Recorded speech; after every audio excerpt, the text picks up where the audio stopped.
Good morning everyone, welcome back to आपकी class coaching centre. तो आज का जो क्लास होगा वह आर्टिकल 71 से लेकर के 74 तक ये चार आर्टिकल देखेंगे, जिसमें वेरी इंपॉर्टेंट क्वेश्चन आर्टिकल होते हैं और ये बार बार ही ये आर्टिकल पूछे जाते हैं। अगर इसको नहीं जाना तो किन्हीं को भी नहीं जानने वाला सिस्टम हो जाता है। जैसे कि आर्टिकल में हम राष्ट्रपति के बारे में, उपराष्ट्रपति, ये दोनों के बारे में बहुत ही अच्छे तरह से ट्रिक देते हुए समझा दिए थे, बता दिए थे। आज का जो आर्टिकल होगा 71 से लेकर के 74 तक होगा। ये 74 तक के आर्टिकल को हम बहुत ही अच्छा और डिटेल से समझेंगे। तो सबसे पहला वेरी वेरी इंपॉर्टेंट आर्टिकल है 71। तो आर्टिकल 71 में क्या कहा गया है?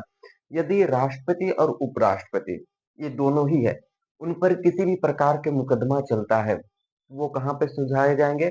ओनली सुप्रीम कोर्ट में। सुप्रीम कोर्ट के अलावा कहीं भी नहीं सुलझाया जाएगा। ठीक है? कैसे? एग्जाम्पल के लिए मान के चलिए राष्ट्रपति किसी को भगा के ले गए, किसी मतलब एग्जाम मान के चलना है कि सचमुच नहीं कि उपराष्ट्रपति है तो राष्ट्रपति भगा के ही ले गए। ठीक है? तो राष्ट्रपति तो उपराष्ट्रपति का किसी को लेके भगा के चल गए, कोई भी लड़की को। ठीक है?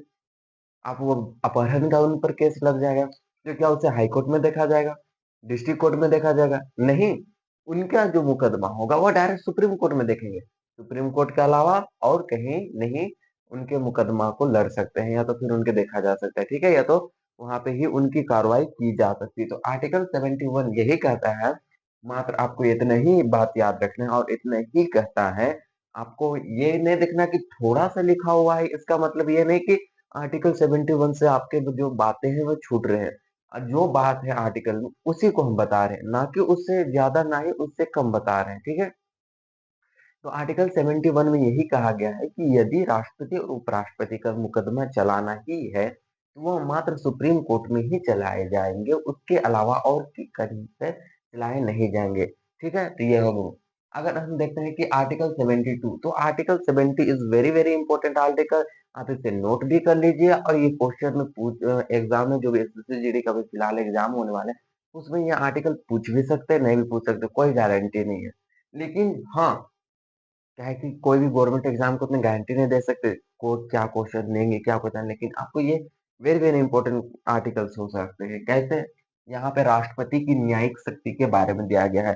तो राष्ट्रपति के पास 5 प्रकार के न्याय करने के शक्ति होते हैं। कितने प्रकार के? 5 प्रकार के न्याय करने के शक्ति होते हैं। वही हमारे राष्ट्रपति की न्यायिक शक्ति जो कि आर्टिकल 72 में दिया गया है। और आर्टिकल 72 में सबसे पहला राष्ट्रपति यहाँ पांचों प्रकार के न्यायिक शक्ति के बारे में लिखा हुआ है। एक क्षमा, लघुकरण, प्रतिहार, विराम, प्रतिलंबन। ये 5 प्रकार के जो राष्ट्रपति है वो किसी को क्षमा अति माफी कर सकते हैं, या तो उनको न्यायिक शक्ति प्राप्त है। किन्हें? राष्ट्रपति को। तो आर्टिकल 72 जो है वो पूर्णतः राष्ट्रपति के लिए है और राष्ट्रपति इसमें अन्य मुकदमे चलाते हैं। ठीक है? सबसे पहले हम देखते हैं कि राष्ट्रपति क्षमा कर देते हैं। राष्ट्रपति जब किसी भी सजा को माफ कर देते हैं, कंप्लीटली पूर्णतः माफ कर देते हैं, तो उसे हम क्षमा कहते हैं। यही कहा जाता है पहली सजा। दूसरी शक्ति उनके पास है लघुकरण की। लघुकरण क्या होते हैं भाई? मान के चलिए राष्ट्रपति किसी भी किसी भी सजा की प्रकृति को बदल देते हैं, किसी भी सजा की प्रकृति को बदल देते हैं, तो वह होता है लघुकरण। कैसे? कोई व्यक्ति को मान के चलिए 10 साल फांसी की सजा मिल गई है, हमको ही मान के चलिए फांसी की सजा मिल गई है। हम राष्ट्रपति के पास जाएंगे, पैर लगेंगे कि हमारी सजा माफ कर दीजिए, आपके पास तो शक्ति है लघुकरण की। अच्छा, हम माफ नहीं कर सकते, लेकिन लघुकरण के तहत आपकी तो फांसी की जो सजा है उसे 10 साल के लिए हम कारावास की सजा में बदल सकते हैं। तो वो हमारा क्या हो गया? लघुकरण हो गया, प्रकृति को बदल दिए। अभी आपको समझने के इतना नहीं आएगा कि मान के चलते हैं, यहाँ पे एग्जाम्पल में भी दिया गया है कि फांसी की सजा है लघुकरण, इसमें राष्ट्रपति किसी भी सजा को प्रकृति को बदल देते हैं, समय नहीं घटा सकते। लघुकरण के तहत समय राष्ट्रपति बिल्कुल नहीं घटा सकते, बल्कि प्रकृति को बदलते हैं। प्रकृति मतलब उनका जो नेचर है, मान के चलिए उनकी जो प्रकृति है उन्हें ही बदलते। मान के चलिए कि उन्हें फांसी की सजा दी गई है, तो उसे 10 साल के कारावास की सजा में बदल दिया। प्रकृति बदले, मान के चलिए ये उनके फांसी की सजा को 10 साल में बदल दी, तो उनकी प्रकृति क्या समय इसमें बदलाव हुए? नहीं, समय में कोई भी डिफरेंट नहीं आया।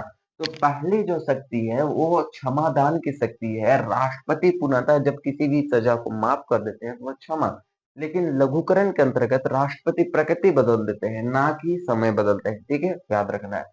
उसके बाद तीसरा जो शक्ति है राष्ट्रपति के पास वह है प्रतिहार। प्रतिहार के तहत राष्ट्रपति समय को घटाते हैं। प्रकृति एक्सचेंज नहीं कर सकते हैं, प्रकृति को बदल नहीं सकते, बल्कि समय को घटा देते हैं।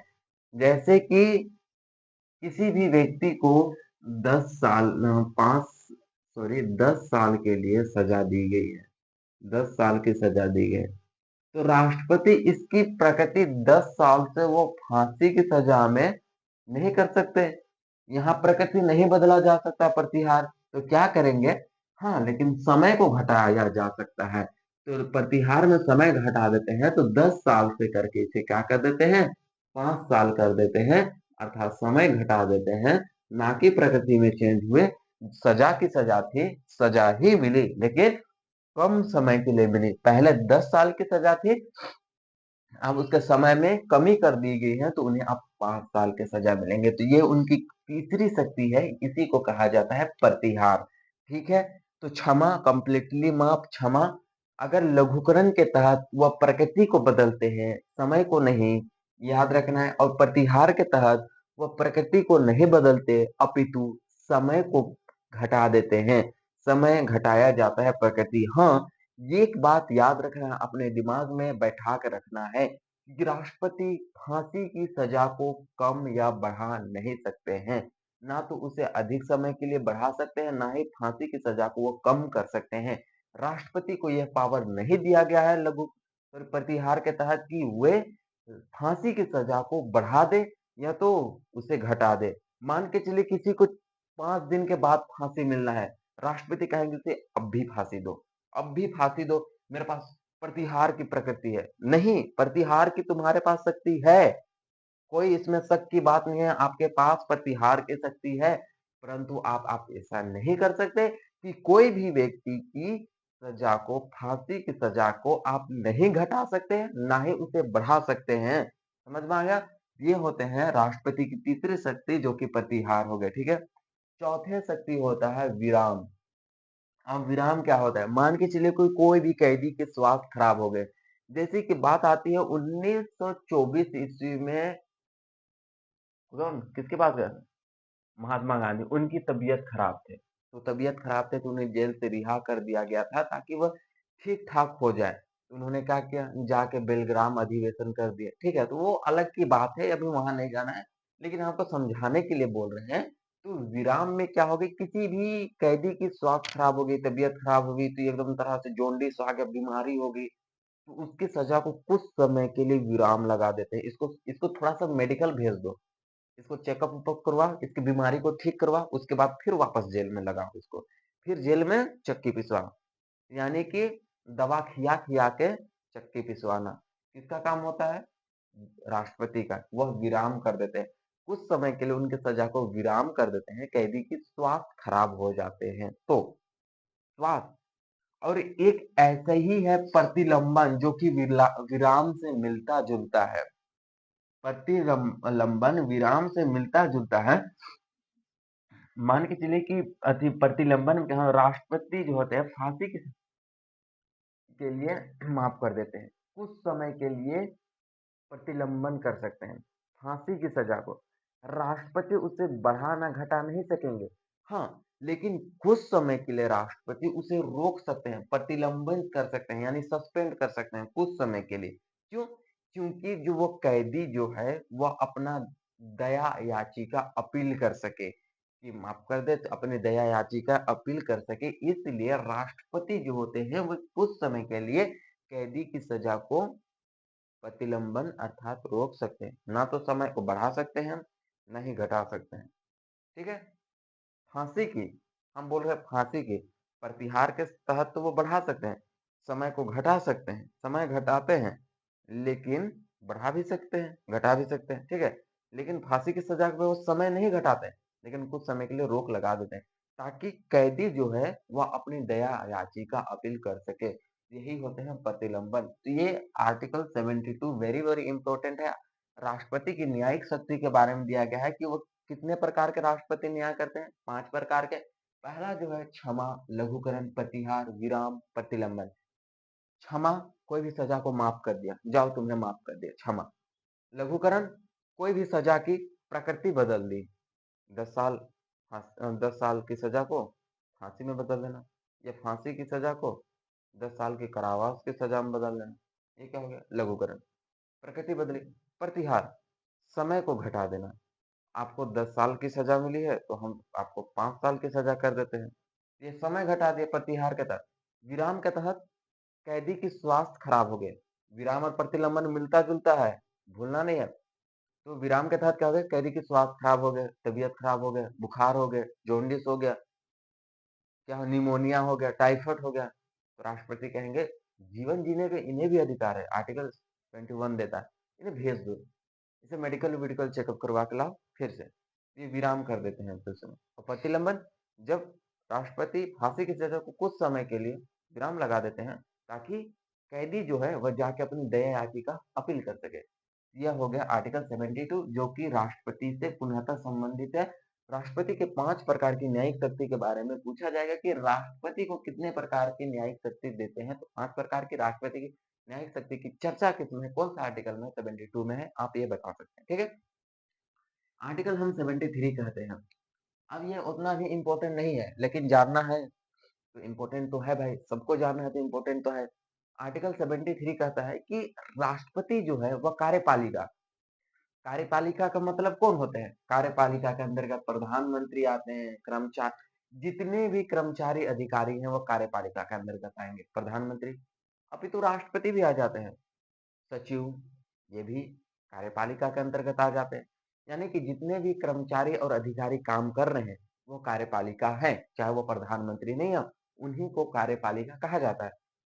तो उनके काम को आसान बनाने के लिए, उनके को आसान बनाने के लिए राष्ट्रपति जो है अपना नियम कानून बना सकता है, या आर्टिकल 73 के तहत उन्हें यह पावर दिया जाता है राष्ट्रपति को। राष्ट्रपति 73 आर्टिकल 73 का प्रयोग करके वो किन्हीं के भी काम को क्या कर सकते हैं? कार्यपालिका के काम को आसान बनाने के लिए वो नियम कानून बना सकते हैं, ये आर्टिकल 73 कहता है। अब आते हैं article 74, very very important. Article 74 में मंत्री परिषद की चर्चा है। आर्टिकल 74 में क्या है? मंत्री परिषद, इसे लिख लीजिए हेडलाइन में, मंत्री परिषद। तो आर्टिकल 74 में कौन सा है? तो मंत्री परिषद के बारे में दिया गया है। मंत्री परिषद क्या होते हैं भाई? अब मंत्री परिषद क्या होता है, मंत्री परिषद क्या नहीं होते हैं, हर एक के लिए एक मंत्री परिषद होता है। तो इसको जानने से पहले है कि मंत्री परिषद होता है तो राष्ट्रपति को सलाह देने के लिए प्रधानमंत्री के एक परिषद होता है, जिन्हें हम क्या कहते हैं? मंत्री परिषद कहा जाता है। यहाँ पे थोड़ा समझ जाए,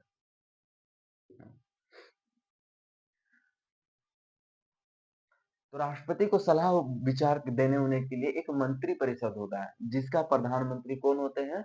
जिनके प्रधानमंत्री ही प्रधानमंत्री होते हैं, अर्थात जिनका अध्यक्ष पीएम होते हैं। मंत्री परिषद के अध्यक्ष की बात की तो वो पीएम होते हैं। और यह मंत्री परिषद का गठन इसलिए किया जाता है ताकि हम राष्ट्रपति को सलाह दे सके, विचार दे सके, ताकि वो कुछ करे। इसके लिए क्या किया जाता है? मंत्री परिषद के गठन किए जाते हैं और उनके अध्यक्ष पीएम होता है। प्रधानमंत्री, पीएम मतलब प्रधानमंत्री, प्राइम मिनिस्टर मोदी, अभी मंत्री परिषद के, ठीक है। यदि प्रधानमंत्री अपना बहुमत खोते हैं, अध्यक्ष है मंत्री परिषद के, प्रधानमंत्री अपना बहुमत खोते हैं, तो पूरे मंत्री परिषद क्या होते हैं? भंग कर दिए जाते हैं। जितने भी देख रेख होते हैं ना, वो अध्यक्ष के नियंत्रण में होते हैं, प्रधानमंत्री के नियंत्रण में होते हैं। कौन भाग रहा है, कौन आ रहा है, कौन जा रहा है, कौन टॉयलेट जा रहा है, कौन बाथरूम जा रहा है, क्या कर रहा है, कौन दंगल लड़ रहा है, कौन फाइटिंग कर रहा है, कौन क्या कर रहे हैं, कौन सा प्रस्ताव लागू कर रहा है, वो कौन से प्रस्ताव में विचार कर रहे हैं, कौन से प्रस्ताव में, इस सभी चीज को देख रेख करने का एक तरह से पिताजी कौन होते हैं? मंत्री परिषद के पिताजी, तो वो होते हैं प्रधानमंत्री, पीएम होते हैं, ठीक है। ये सारे मंत्री परिषद की देख रेख करते हैं। अगर प्रधानमंत्री मर गए तो पूरा घर तहस-नहस हो जाता। अगर पिताजी मर जाते तो पूरे घर तहस-नहस हो जाते। ठीक उसी प्रकार प्रधानमंत्री पीएम अपना बहुमत खो देते हैं, तो पूरे उनके मंत्री परिषद को भंग कर दिया जाता है। फिर नए सिरे से मंत्री परिषद के गठन किए जाते हैं। ये मंत्री परिषद, ये होते हैं मंत्री परिषद, जिनकी चर्चा आर्टिकल 74 में है। और मंत्री परिषद में 4 प्रकार के मंत्री होते हैं। कैबिनेट मंत्री, राज्य मंत्री स्वतंत्र प्रभार और एक होता है उप मंत्री। यहाँ पे 2 मंत्री के बारे में ये लिखे हैं ताकि राज्य मंत्री स्वतंत्र प्रभार और उप मंत्री उतने इम्पोर्टेंट नहीं है, पर भी आपको अगर लिखना है तो कैबिनेट मंत्री, राज्य मंत्री के आप नीचे लिख सकते हैं राज्य राज्य मंत्री,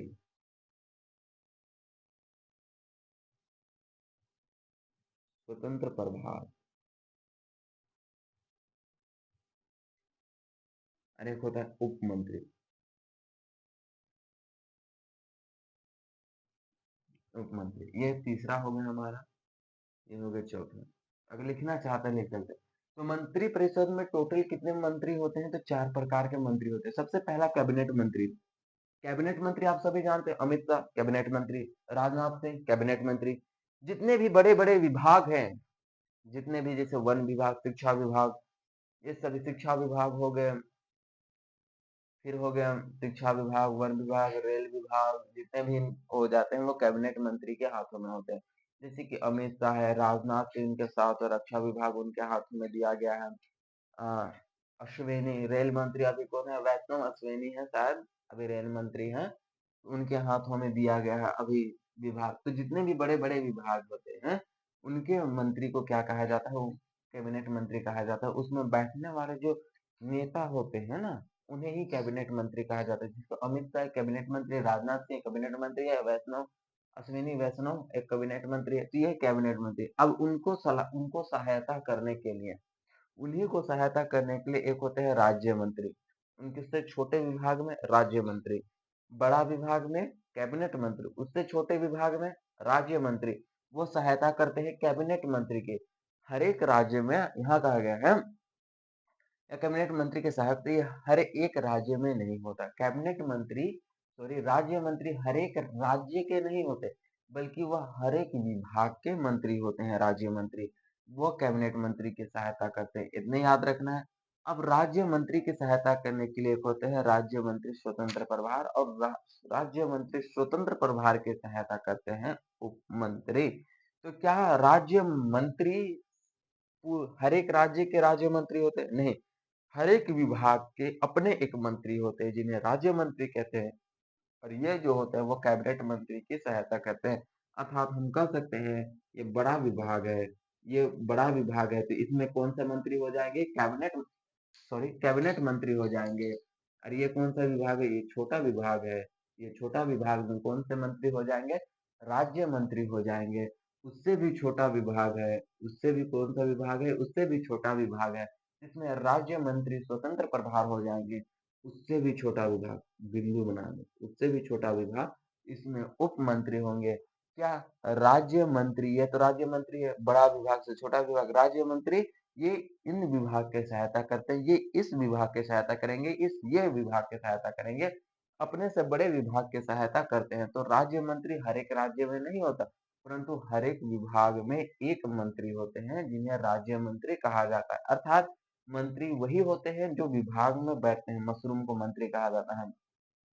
तो आर्टिकल 74 में मंत्री परिषद की चर्चा है। आर्टिकल 74 में किसकी? मंत्री परिषद की चर्चा है। आर्टिकल 72 में राष्ट्रपति की न्यायिक शक्ति। आर्टिकल 71 भी याद रखना है, राष्ट्रपति उपराष्ट्रपति के मुकदमे सुप्रीम कोर्ट में लड़े जाएंगे।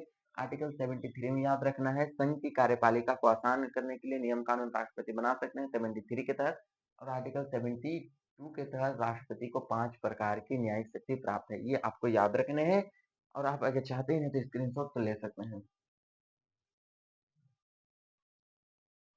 तो फिर हम नेक्स्ट क्लास में फिर मिलते हैं। आर्टिकल 75 से लेकर के आगे तक अभी आपको संसद भी पढ़ाना है, लोकसभा राज्यसभा भी तो बताना है, वहां से भी क्वेश्चन पूछे जाते हैं। ठीक है, तो फिर नेक्स्ट क्लास में हम फिर मिलते हैं। धन्यवाद, थैंक यू।